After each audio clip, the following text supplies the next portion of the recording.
to think that arithmetic was just a kind of, or mathematical laws were just inductive generalizations based on what happens when you put a number of items together. That doesn't seem plausible, but there still are people who are going to reject the a priori, and I looked at Michael Devitt. This is going to feed into one of those essay topics. Michael Devitt thinks there really isn't a substantial notion of the a priori at all, and then if we adopt a holistic attitude towards confirmation, then we can think of those things which we've thought of as being a priori as just being kind of protected from experience.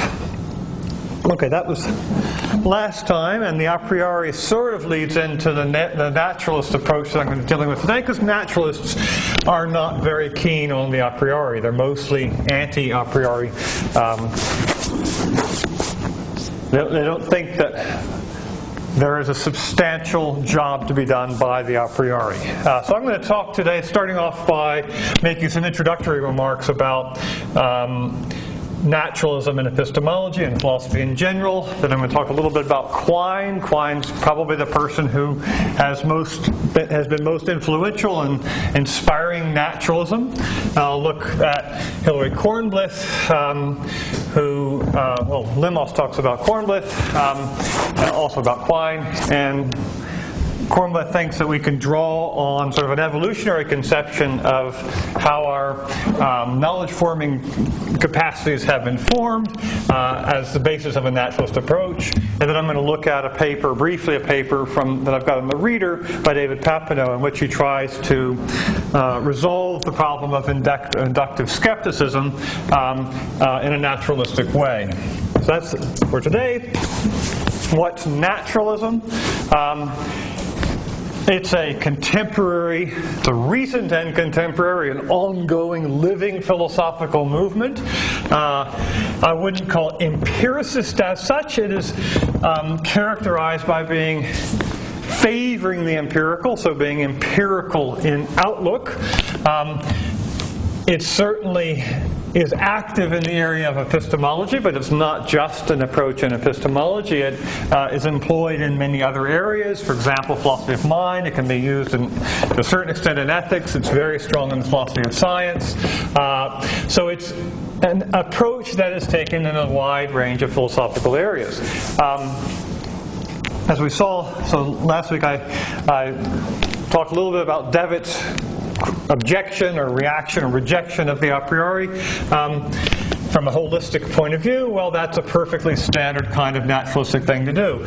Naturalists favor a posteriori approaches to everything, including philosophy, and they tend to be quite critical of anything a priori. Kind of a catch cry, a way of expressing what naturalism thinks, is that for the naturalist, philosophy is continuous with the sciences. It's not to be thought of as being fundamentally different from the sciences. You can see why this involves thinking of philosophy as being in general a posteriori. If you thought of philosophy as being an a priori discipline and the science as being empirical, then you have a sharp split between the sciences and philosophy. But naturalists don't think there is a sharp split. They think of philosophy as pretty much in the same game as doing science.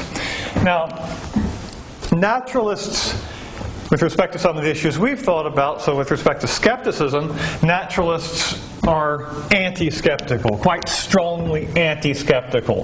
They are going to take the view that skepticism about knowledge, skepticism about justified belief, rests upon some sort of deep mistake. The skeptic is just making a bad mistake. You know, the mistake is effectively that the skeptic is endorsing and working with a set of standards for knowledge that are just inappropriately, excessively high. The standard usually that the skeptic works with is something like certainty. and the naturalist just denies that. The naturalist thinks that the skeptic has just gone wrong, and that the skeptic is trying to foist off on us a whole set of standards that are just wrong. The right sort of standards, well, as far as the naturalist is concerned, knowledge is our concept. We possess knowledge, so we have standards that we use in ordinary life and also in science, which are the right standards for determining whether we have knowledge or not. So our standards are the right standards, and the skeptic has tried to persuade us to use other standards, and those standards are just too high. They're mistaken. Now that does mean that naturalism has some overlap with fallibilism. It's not the same doctrine. But if you think about the fallibilist rejects the attempt to show that we can have certain knowledge. So the sort of quest, the search for certainty. The fallibilist thinks this is fundamentally mistaken, that knowledge doesn't require certainty. Well, the naturalist can simply fall in with the fallibilist on that. The naturalist can simply say, with the fallibilist, that we don't need certainty, that the only standards that are required for knowledge are just ordinary human standards, and these don't go so far as to include certainty. Naturalism isn't the same thing as fallibilism, because fallibilism is really just the view that we don't need certainty for knowledge. Naturalism is also a view about philosophy, right? Naturalism is saying philosophy is continuous with the sciences, reject a priori approaches. So naturalism is, in that respect, a metaphilosophical position. It's an approach to philosophy rather than simply a view in epistemology. So I've said something about naturalism with respect to scepticism. What about with respect to relativism? Well, the naturalist can present quite a strong response to the relativist about justification and knowledge. Basically, what the naturalist can do is reject the relativist's claim that all epistemic standards are the same or have equal status. The naturalist has a way of showing that that's not something we have to accept, because the naturalist can say, look, take any epistemic norm you want, any epistemic standard you want, you can actually evaluate it, you can assess it, you can work out whether it's reliable, whether it leads to truth, and you can do that empirically. It's a contingent matter whether standards are good standards, and we can actually test our standards. And so the naturalist can say, with respect to the relativist, that in fact some epistemic standards are better, i.e. more reliable or more truth-conducive than others. You don't have to accept what the relativist says when the relativist says all standards are on a par. And when I was talking about the Azandi poison oracle, my thoughts that you could test that the poison oracle to see whether it's reliable are of a piece with the naturalist response to relativism. Okay, so that's just general remarks about what the naturalist says, where the naturalist approach is going. I want to talk a little bit now about the philosopher who I think pretty much set the agenda for naturalism. The prehistory of naturalism is going to go back into 19th century pragmatism and thinking about biology and so forth. But Quine really was the philosopher who set the modern agenda for naturalism. I mentioned last week with Devitt that Quine's holism, his idea that our beliefs fit together into a great big package, not a foundational picture, but the idea of beliefs just fitting together into a kind of systematic interlocking of various beliefs. Well, that holism goes along with a naturalistic rejection of the a priori. So that his holism does belong in the background of naturalism, but some other aspects of his views do as well. Quine rejected the distinction between those statements that are true by meaning, the analytic, and those that are true empirically, the synthetic. He didn't think there was a sharp distinction between analytic and synthetic. Now, if you reject an analytic and synthetic distinction, and that means that you don't think that there are any truths that are simply conceptual, right? You don't think there are any claims that are true merely as a matter of meaning. And that's going to then imply that any claim, no matter which claim you're thinking of, in some sense has some empirical component to it. And the minute you allow that, you're on the way to naturalism. The minute you think that every claim, including claims that you thought were just conceptual truths, contain some empirical components, then you're going down the track of naturalism. Because what the naturalist does is emphasize the empirical in everything. And that includes the empirical in matters philosophical. Philosophy is not going to wind up being a priori. It's going to be, well, as the saying goes, it's going to put philosophy in the same boat as the sciences. Now, Quine's naturalism led him to make a quite controversial claim, which is basically that epistemology, the subject we've been working on, should just become a chapter of psychology, right? It should just become part of empirical science, the empirical investigation of how humans come up with knowledge. So here's a quote from Quine, which you have in the Limos. Epistemology, or something like it, simply falls into place as a chapter of psychology and hence of natural science. It studies a natural phenomenon, namely a physical human subject.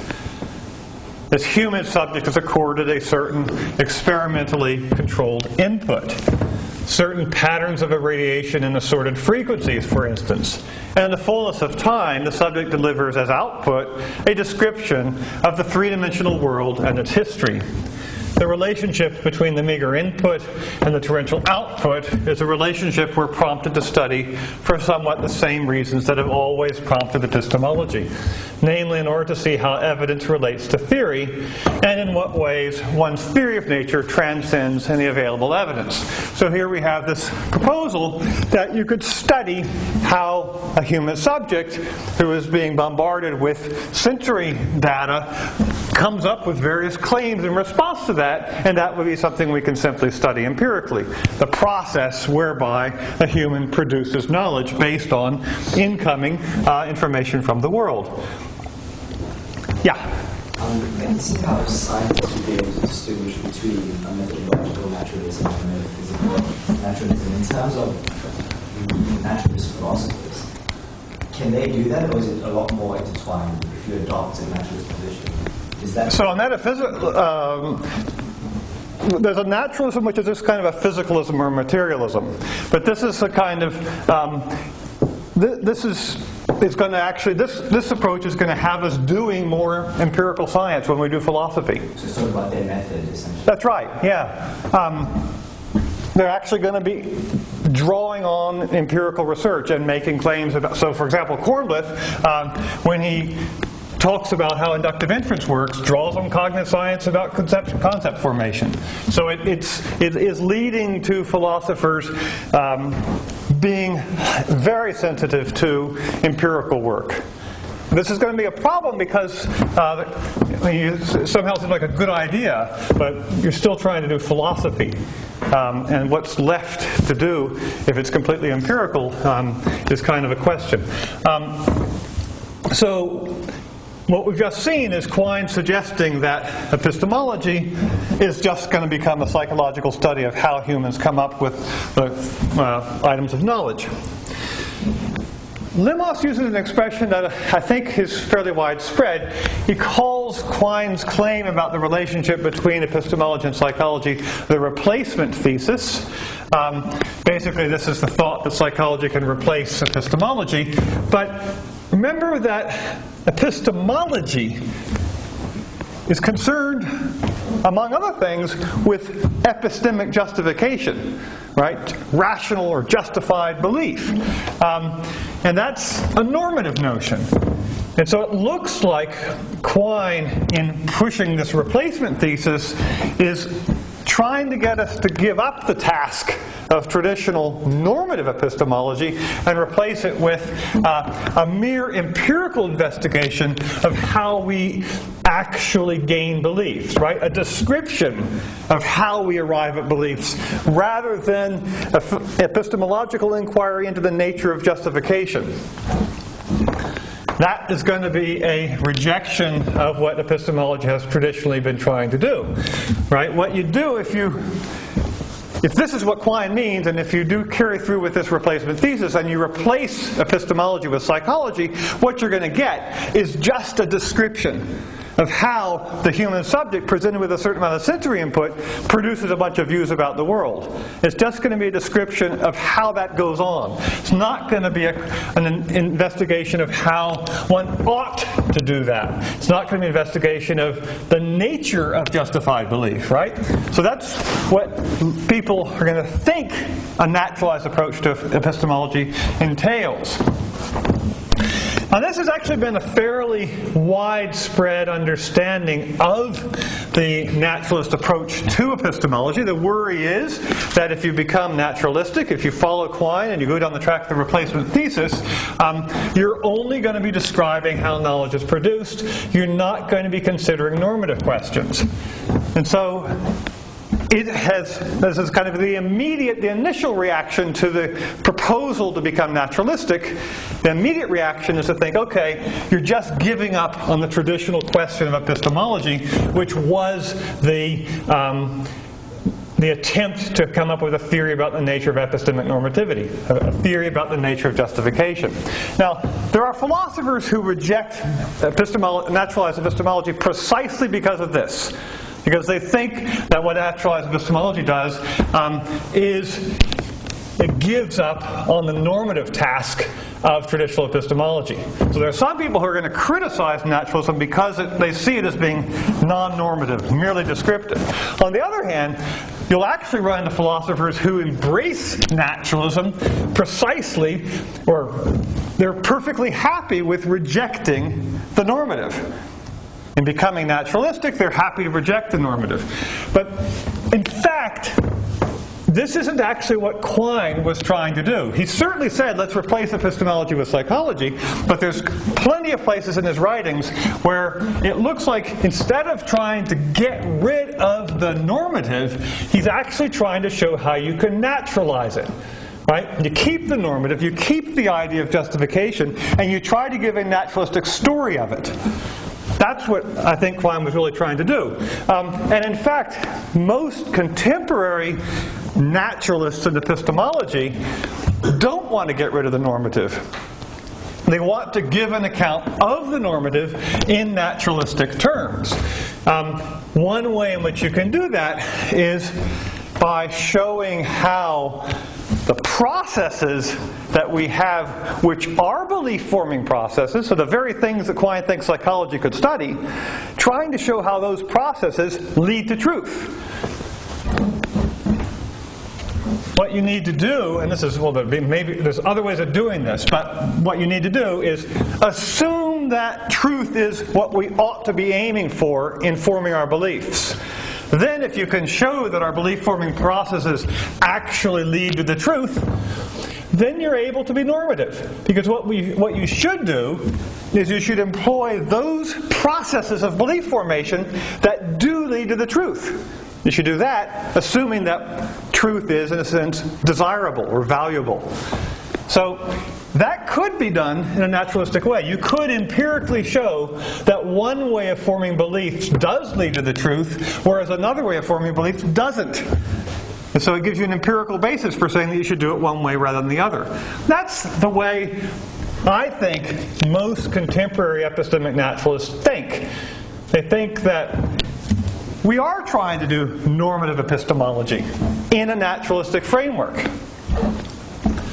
You're not trying to abandon it. And as I say, I think that's what Quine actually thought. Okay, so that's a bit about Quine. Now I want to talk about Hilary Kornblith. Quine, he wrote pretty much from throughout the 20th century.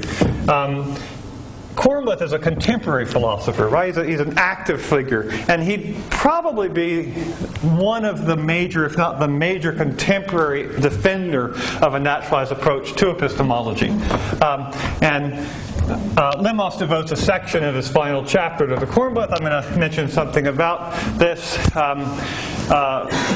Kornblith has written a number of books. I'll be coming back to Kornblith towards the end of the class when I start talking about intuitions.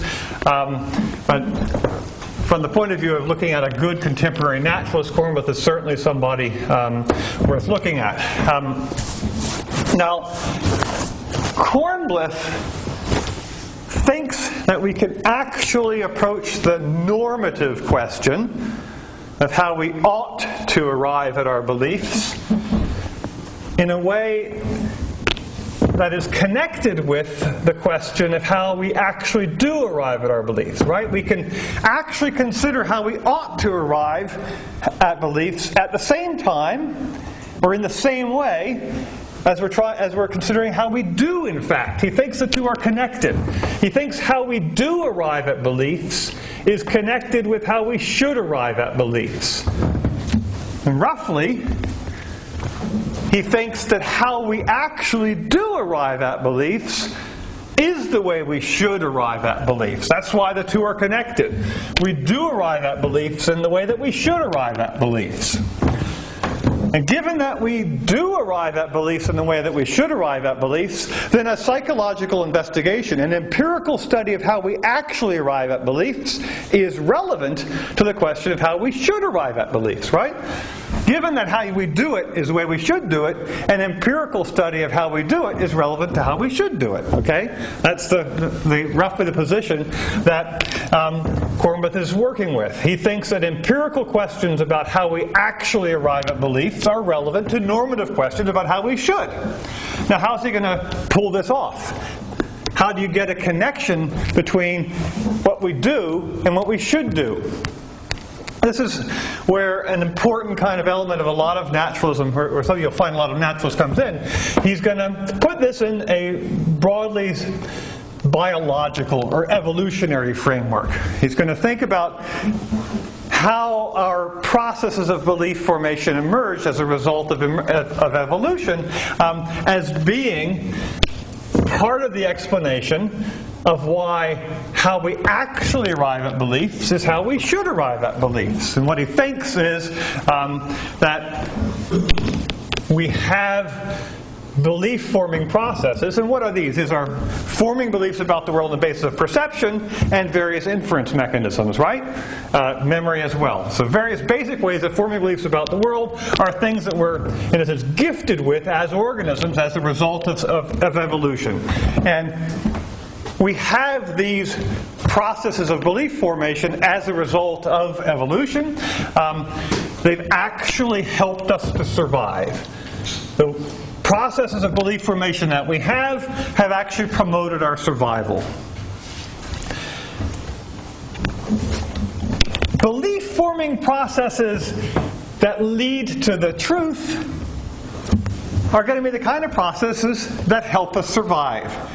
Belief-forming processes that lead to falsity are going to be the kind of processes that don't help us survive, right? If you kept forming false beliefs, you'd be jumping off cliffs, you'd be trying to flap your wings and your arms and fly, you'd be doing all sorts of things that aren't going to work, right? And you're not going to be surviving. The thought is that our belief-forming processes actually tend to lead us to the truth. And that's connected up with the fact that we've managed to survive. We've got a set of belief-forming processes, a set of cognitive capacities that are by and large reliable and accurate, and they have led to our survival. So this is how Kornblith tries to connect up the idea that how we form our beliefs is roughly how we ought to, because in fact the belief-forming processes we they've enabled us to survive, and that they wouldn't have if they'd been leading us astray.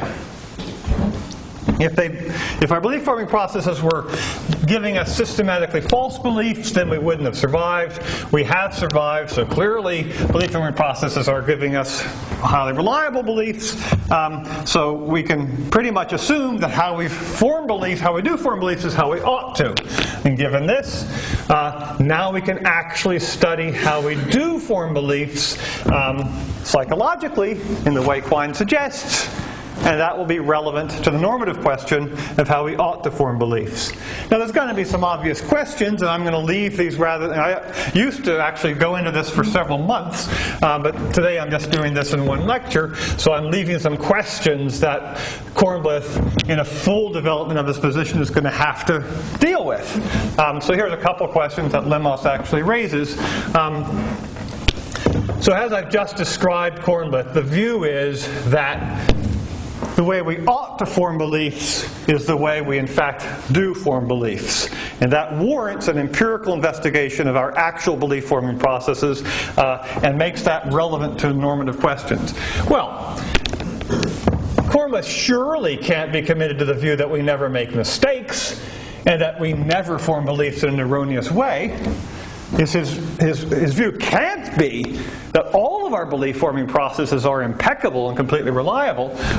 So in order for his account to work, he has to have an account of how, on the one hand, how we form beliefs is the way we ought to form them, and on the other hand, there are certain circumstances in which we make mistakes as the result of our natural belief-forming processes. So he needs a way of accounting for the fact that we do make errors.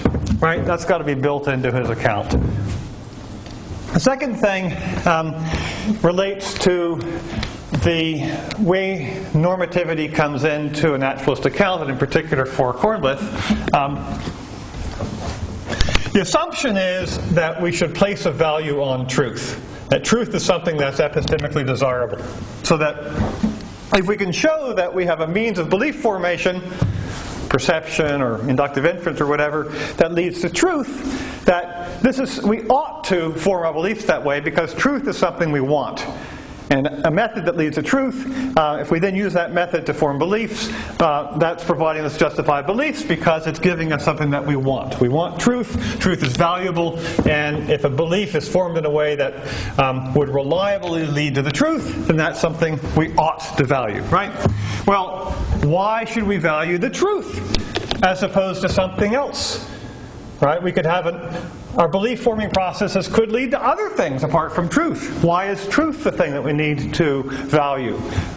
Kornblith needs to have an account of why we should value the truth. And I should just say parenthetically, he does, and it's in one of the chapters in his book, Knowledge and Its Place in Nature. He has an account of why truth is important to us and why we should place emphasis or value on reliable belief-forming processes. But those are questions for a further development of the Kornblith view, and I'm not going to be looking at that any further. What I want to do for the rest of this lecture is look at another naturalist. This isn't somebody who Lemos discusses. I've got a paper that I'm going to talk about in the reader. It's a paper by David Papineau.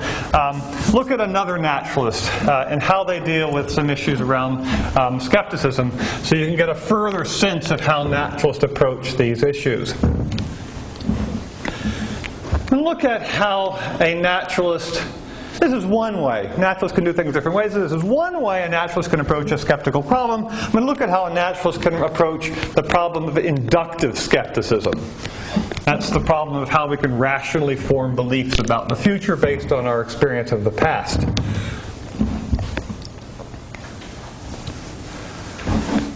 So I'm going to look at the proposal that David Papineau makes in the paper in the reader. And he's making this proposal as a response to the classic problem of induction that David Hume proposes, which is this classic problem of justifying our ways of forming beliefs about the future and in general. And there's a classic issue of circularity, and Papineau is going to sort of fall right into it on purpose. But first, I'm going to say something briefly about what induction is, and also about what the problem of induction is. For most of you, this will be something you've done in previous classes, I'm hoping. What is induction? Induction is one of the two classic forms of inference. Induction is contrasted typically with deductive inference or deduction. Where they differ is in the relationship between premises and conclusions.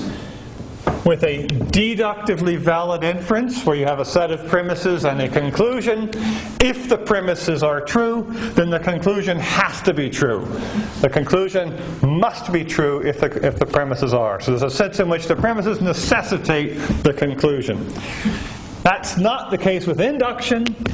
In inductive inference, you have a set of premises and a conclusion, where the conclusion is not entailed, is not necessitated by the premises. The premises support the conclusion, but the conclusion can be false even if the premises support the conclusion.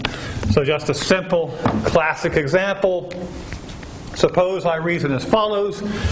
In the past, all ravens that I've observed have been black. Therefore, all ravens, and that includes all unobserved ravens, are black. That's an inductive inference because I reason from some evidence that's a limited amount of evidence, and I now go way beyond that and I make a general claim about all ravens, right? I say in the past all ravens were black, and I say on the basis of that all ravens are. That's an inductive inference. It jumps beyond a limited set of data to either a specific claim about the future or a general claim, a claim of a universal kind about all members of the class that we've observed. How do you justify inductive inference? And bear in mind that inductive inference is, if philosophers are right, it's the form of inference we use right through the day, right through our lives, in making decisions about what we're going to do next. Because we're forming expectations about the way the future is going to be based on past experience. So induction is deeply involved in all of our everyday action. It's also involved in our beliefs about the future, or our beliefs, any general beliefs that we hold, beliefs that are of a general nature. They're going to be based typically on induction. How do you justify that kind of inference? Inductive inference is not a form of deductive inference, right? It fundamentally differs. The premises can be true and the conclusion false, so induction is not deductive. So you do not justify induction by appeal to deductive logic. That won't be a way of justifying induction. You can't justify induction by appeal to deduction just because the relationship between the premises and conclusion is so radically different. It's tempting to think that the way to justify induction is not by appealing to deduction, but by appealing to experience.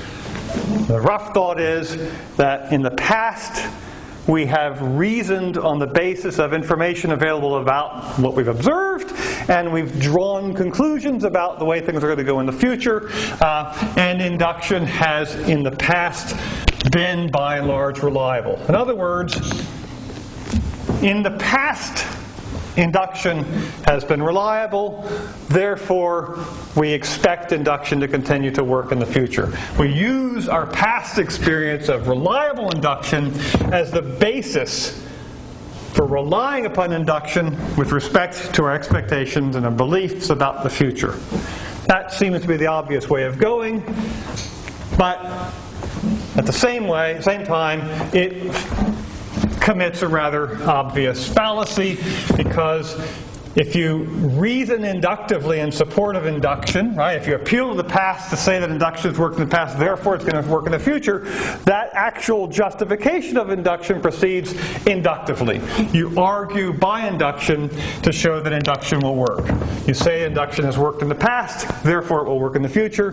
That very inference is inductive. And that's a circular inference, so the justification of induction is circular, and this is the classic problem of induction, that it looks like you're not going to be able to justify induction without arguing in a circle. And given that, you can't justify induction. So, any beliefs that you're forming about the future are going to be irrational because they're being formed on the basis of induction, and the only justification for that is circular. That's the skeptical outcome. That's the skeptical scenario we can get ourselves into with respect to induction. This isn't skepticism about the external world. This is skepticism about the use of inductive inference. We're not justified in using induction to form beliefs about the future or in accepting general claims about the world. So we just aren't going to be rational. We're not going to be justified in any beliefs that are based on induction. Remember, the naturalists don't much like skeptics. They think the skeptics are routinely making a mistake about what's required for knowledge. So naturalists are going to try to resist the problem of induction. Now, before I get into Papineau, I'm going to talk a little bit about Quine. We saw how Kornblith appeals to evolution to try to give his account of how the way we actually form beliefs is the way we ought to. Well, Quine appeals to evolution in trying to deal with the problem of induction. Basically, Quine's thought is, if we weren't any good in inductive inference, we wouldn't be here, right? Our species wouldn't have survived. Our species clearly has survived, so we must be good at inductive inference. This is from a paper by Quine called Natural Kinds, and he's thinking here about he thinks that humans have a way of recognizing similarities between things. And recognizing similarities is the basis for our belief formation, especially our inductive inferences, that we see connections and resemblances between things. So he talks about these as subjective spaces of qualities, where we're seeing two things as being of the same kind and then generalizing about them. So for him, at the basis of induction is our capacity to recognize similarity. So he asks, and he thinks this is somehow innate, why does our innate subjective spacing of qualities accord so well with the functionally relevant groupings in nature as to make our inductions come out right? So here we are, we humans detect similarities between things, and this subjective capacity we have to detect these similarities is leading us to make correct inductive inferences. Why should our subjective spacing of qualities have a special purchase on nature and a lien on the future? There is some encouragement in Darwin. If people's innate spacings of qualities is a gene-linked trait, then the spacing that has made for the most successful inductions will have tended to predominate through natural selection. And this next sentence is a famous sentence. Creatures, well, as famous as anything in philosophy gets. Creatures inveterately wrong in their inductions have a pathetic but praiseworthy tendency to die before reproducing their kind, right? If creatures were bad at inductions, they would not have been around long enough to reproduce, okay? So, Quine's thought is if we were, if our inductions were bad, if we were bad at inductive inference, we wouldn't have survived. We've survived, right? That much is obvious. So we must be good at induction. Now, there's a problem, right? The same problem we're going to be hitting all the time. The problem is appealing to a scientific theory to justify induction is effectively circular. Because the scientific theory, evolutionary theory, has been arrived at by induction. We're using evolutionary theory to give an account of induction. We're using inductive inference to justify induction. Looks like we've gone in a circle. Now here's what Quine says. I shall not be impressed, right? This is a classic naturalist response to skepticism. I shall not be impressed by protests that I'm using inductive generalizations, Darwin's and others, to justify induction, and thus reasoning in a circle. The naturalist is typically not impressed by the skeptic, right? That's the key thing to get. My position is a naturalistic one. I see philosophy not as an a priori propedeutic or groundwork for science, but as continuous with science, right? It's just, philosophy is continuous with science. I see philosophy and science as in the same boat. A boat which, to revert to Neurath's figure, as I so often do, right? This is a holism. We can rebuild only at sea while staying afloat in it. There is no external vantage point, no first philosophy, right? We can't do a priori philosophy. All scientific findings, all scientific conjectures that are at present plausible are therefore, in my view, welcome for use in philosophy as elsewhere, right? You can draw on any empirical claims you want, any scientific claims you want, in answering your philosophical questions. So Quine seems to think that as a naturalist and a holist, or because he's a naturalist and a holist, that the question of circularity is going to go away. Now, some people are going to go along with Quine and think that he can just sort of shrug off the circularity issue in this way. But I want to look at another way of dealing with the circularity. And this is in David Papineau's attempt to justify induction. Here's the way he does it. He's going to give an inductive argument in support of induction. Right? This is an inductive defense of induction. And the entire philosophical tradition has been telling us we shouldn't do this because it's circular. And that gets you into Hume's problem of induction. And here's Papineau doing precisely this. When person 1 induced from in observations of A going with B that all A's are B's, this conclusion was true. When person 2 induced from in observations of C going with D that all C's are D's, this conclusion was true. Add in a whole bunch of dots. When person N induced from in observations of C going with D that all C's are D, this conclusion was true. Therefore, inductive inference to the conclusion, whenever someone induces, his or her conclusion is true.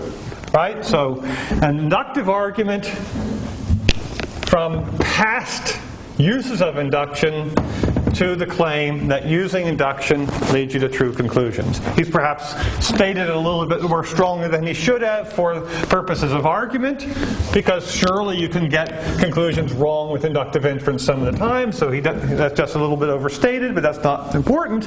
And the obvious reaction is going to be, this is circular, right? You've just used an inductive argument to argue that induction is reliable. That's to argue in a circle, and circular justification is no justification at all, so this is not an acceptable justification of induction. Or is it? Papineau thinks there's different kinds of circularity. Some circularity is bad, and some's okay. We need to distinguish between premise circularity and rule circularity. An argument is premise circular if its conclusion is contained among its premises. An argument is rule circular if it reaches the conclusion that a certain rule of inference is reliable by using that self-same rule of inference. Clearly, premise circularity is a vice in an argument. The point of an argument is to take us from old beliefs, which we already accept as premises, to some new belief as a conclusion. But if the conclusion is already contained in the premises, then the argument will fail in this primary task. However, the argument, the one we just looked at, is clearly not premise circular. Right? The conclusion is not one of the premises. It's a genuinely expansive argument whose conclusion that all inductions yield true conclusions manifestly outruns its premises that in inductions so far have done so. On the other hand, the argument is rule circular. Even if the claim that induction is reliable does not appear among its premises, it does use an inductive inference to reach its conclusion that induction is reliable. Okay, so back to the argument. The conclusion is not one of the premises, right? That would be premise circular. If one of the premises occurred in the conclusion, you'd just be giving a premise in support of itself. Papineau accepts that that's bad. It's not adding anything. The conclusion is reached by applying the same rule of inference in getting from the premises to the conclusion, the same rule of inference that's being used in the premises. So the rule of inference that's being used is the one that we're trying to support. So it is rule circular. But he denies that it's premise circular.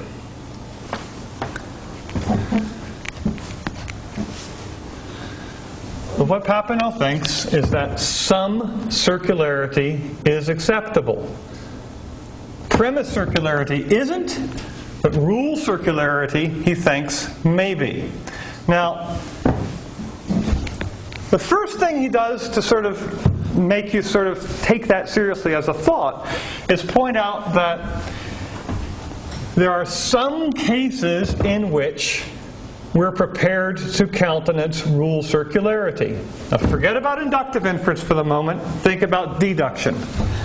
If you're going to provide a proof of the soundness or the validity or the, however you want to put it, legitimacy of deductive inference, you're going to have to provide an argument that's deductive, right? It's going to wind up having to be deductively valid. You're going to have to provide a deductive justification of the rules of deductive inference. You're not going to accept it if it isn't, right? So any proof of the validity or the soundness of deductive rules of inference is going to use deduction. There's no way to avoid it. If you gave an inductive support of deductive inferences, that would not be very persuasive. You want deductive proof of the validity of deductive or soundness of deduction. And the thought is that this is actually widely recognized, and it's not seen as well, there might be people who think it is a problem, but it's not widely seen as being a deep problem for deductive inference. People think deductive inferences do take you from true premises to true conclusions, and they accept deduction.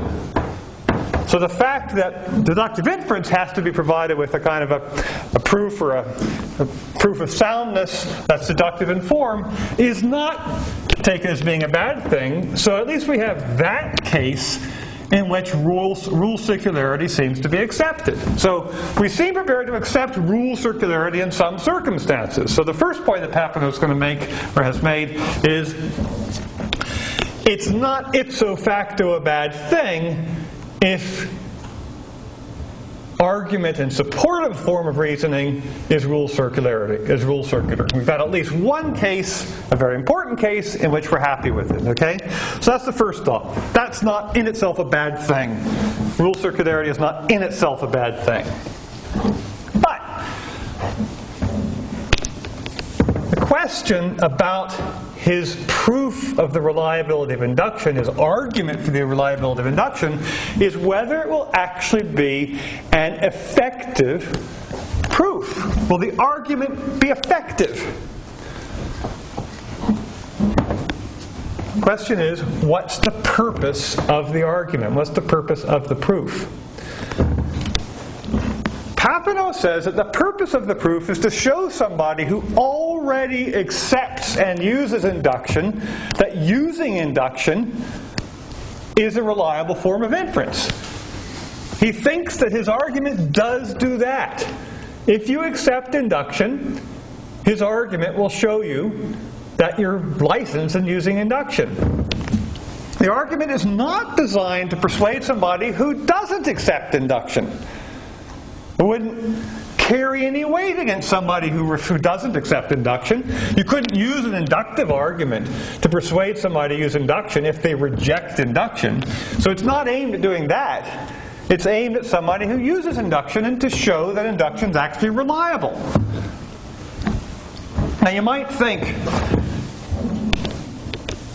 that showing somebody who uses induction that induction is reliable isn't a very good defense of induction. You might think that you need to be able to persuade any sort of conscious being that they ought to use induction. Papineau's thought is that if that's what you think, you're effectively working with a kind of a traditional Cartesian epistemology. You're assuming that we ought to be able to show that induction is reliable in a way that is infallible and in a way that would be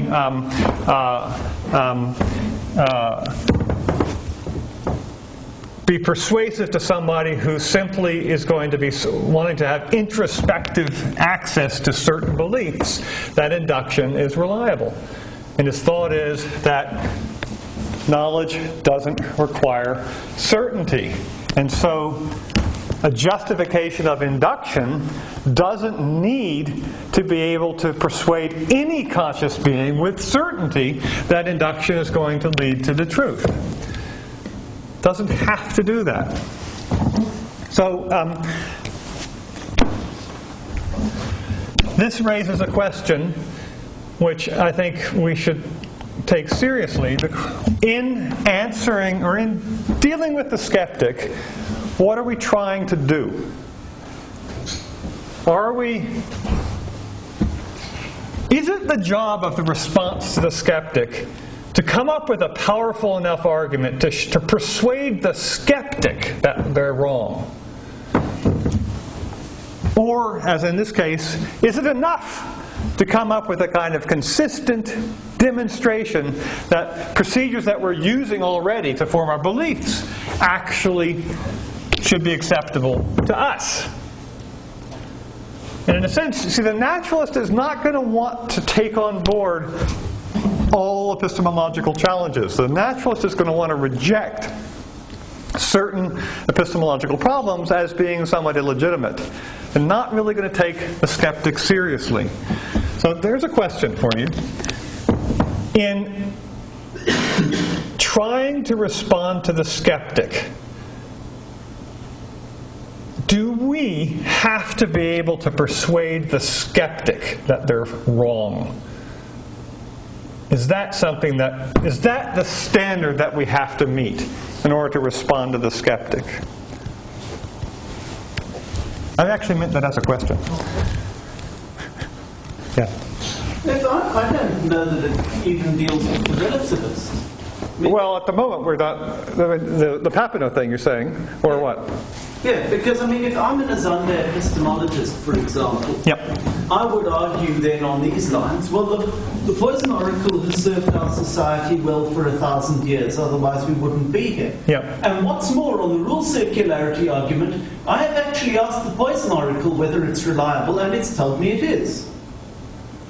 Good point. Let's see if we can respond. My claim would be that if you actually do a genuine empirical test of the poison oracle, it will turn out to be leading to falsity. Well, that means But it'd be a contingent question. Yeah.